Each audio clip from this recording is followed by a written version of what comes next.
இருக்கிற மார்க் வெயிட்டேஜை பார்க்கலாம்.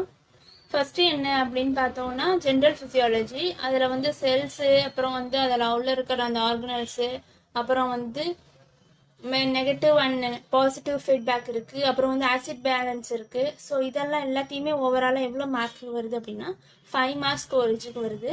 அடுத்தது என்ன அப்படின்னா செகண்ட் லெசன் என்ன அப்படின்னா பிளட் அண்ட் பாடி ஃப்ளூயிட்ஸு.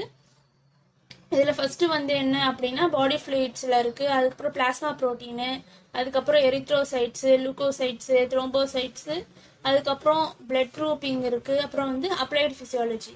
இதெல்லாம் ஓவராலாக வந்து செகண்ட் லெசனில் வருது. இதோட மார்க் வெயிட்டேஜ் எவ்வளோ அப்படின்னு பார்த்தோம்னா 15 மார்க்ஸ் வந்து இதுக்கு வருது, அதாவது 15 மார்க்.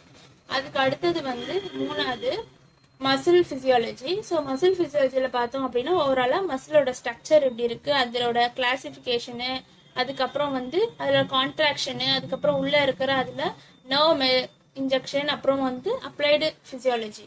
இது எல்லாத்தையுமே ஓவராலாக 5 மார்க் வெயிட்டேஜ்க்கு வந்து வருது.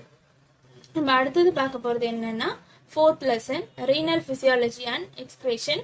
ஸோ இதில் ரீனல் ஃபிசியாலஜின்னு பார்க்கும்போதே தெரியும், இது ஓவராலாக வந்து கிட்னியை பற்றின எல்லா ப்ராசஸும் வந்து இந்த 4th லெசனில் இருக்குது. ஸோ இந்த 4th லெசனோட மார்க் வெயிட்டேஜ் எவ்வளோ அப்படின்னு நம்ம பார்த்தோம் அப்படின்னா 10 மார்க்ஸ் கிட்ட இதுக்கு வருது. நெக்ஸ்ட் என்ன பார்க்குறோம் அப்படின்னா 5th லெசன் வந்து எண்டோக்ரைனாலஜி. ஸோ எண்டோக்ரைனில் இருக்கிற எல்லா ப்ராசஸும் வந்து இதில் வருது. ஸோ ஹார்மோன் எப்படி செப்பரேட் ஆகுது, அப்புறம் பயோசிந்தசைஸ், அதோட ஃபங்க்ஷன்ஸு, அப்புறம் ஒரு எண்டோக்ரைன் ஆர்கன்ஸை பற்றி, அதுக்கப்புறம் வந்து அப்ளைடு ஃபிசியாலஜி. இது எல்லாமே ஓவராலாக 5th லெசனில் வந்து கவர் ஆகிடும். ஸோ இது எவ்வளோ மார்க் வெயிட்டேஜ் அப்படின்னு பார்த்தோம்னா 10 மார்க் வெயிட்டேஜ்க்கு வந்து இது வருது. அடுத்தது நம்ம என்ன 6th லெசன் என்ன பார்க்க போகிறோம் அப்படின்னா ரீப்ரொடக்டிவ் சிஸ்டம். ஸோ ரீப்ரொடக்டிவ் சிஸ்டமில் மேல் reproductive organ, female reproductive organ, அப்புறம் வந்து ஃபர்டிலைசேஷனு, அப்புறம் வந்து அப்ளைடு ஃபிசியாலஜி.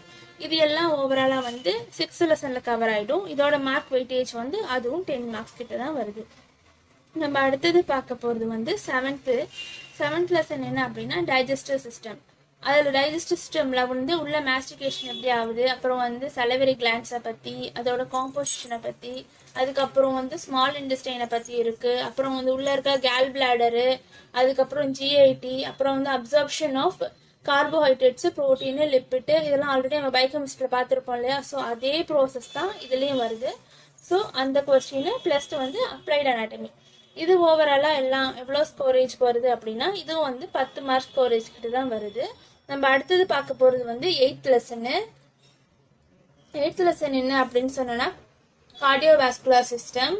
ஸோ கார்டியோவாஸ்குலர் சிஸ்டமில் என்ன அப்படின்னு பார்க்குறோம் அப்படின்னா ப்ராப்பர்ட்டிஸ் ஆஃப் கார்டியோ மசில்ஸோட ப்ராப்பர்ட்டிஸ் என்ன, அதுக்கப்புறம் கார்டியா சைக்கிள், அதுக்கப்புறம் அது உள்ளே இருக்க ஆர்ட்ரியல் பிளட் ப்ரெஷரோட சர்க்குலேஷனு, அதுக்கப்புறம் ஷாக்கு, உள்ளே இருக்கிற அந்த ஃபீட்டல் சர்க்குலேஷன், அதெல்லாம் ஓவராலாக பார்த்துருவோம். இதில் எல்லா விஷயத்துலையும் நம்ம வந்து அப்ளைடு அனாட்டமியும் பார்க்குறோம். ஸோ இந்த லெசனுக்கு எவ்வளோ ஸ்கோரேஜ் வருது அப்படின்னா இதுக்கும் வந்து 10 மார்க் வெயிட்டேஜ்க்கு தான் வருது. நெக்ஸ்ட் நம்ம பார்க்க போகிறது என்ன அப்படின்னா 9th லெசன். இது வந்து ரெஸ்பிரேட்டரியும் என்விரான்மெண்டல் ஃபிசியாலஜியும். ஸோ 9th லெசனில் இது ரெண்டு கவர் ஆகுது. என்னென்ன இதில் வருது அப்படின்னா ரெஸ்பிரேட்டரியோட அனாட்டமி எல்லாம் வந்துடுது.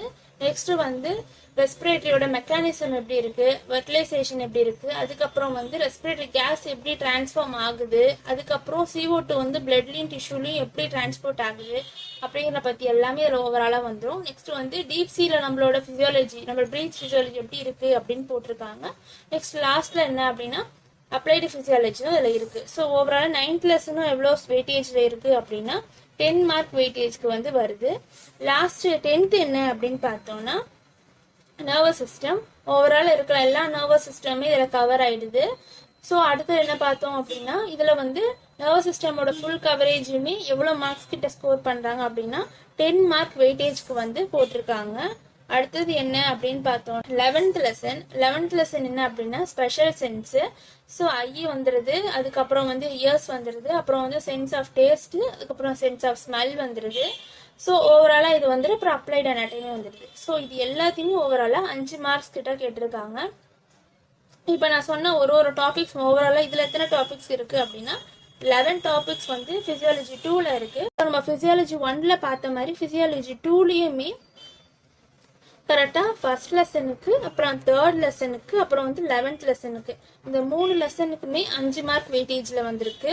அதுக்கு அடுத்தது என்னென்னா செகண்ட் லெசனுக்கு மட்டுமே 15 மார்க் வெயிட்டேஜ்க்கு வந்திருக்கு. மிச்சம் இருக்கிற 4th லெசன்லேருந்து 10th லெசன் வரைக்கும் எல்லாத்துக்குமே 10 மார்க் அப்படிங்கிற வச்சு தான் கொஸ்டின் பேப்பர் வந்து ரெடி பண்ணியிருக்காங்க. ஸோ இதுக்கு ஹையர் மார்க்குக்கு வந்து ஃபர்ஸ்ட் ப்ரையாரிட்டியும், லோவர் மார்க்குக்கு வந்து அதுக்கு அடுத்தது 1 by 1 வந்து ப்ரையாரிட்டியை சேஞ்ச் பண்ணிகிட்டே வந்தீங்கன்னா எக்ஸாமுக்கு ப்ரிப்பேர் பண்ண ஈஸியாக இருக்கும்.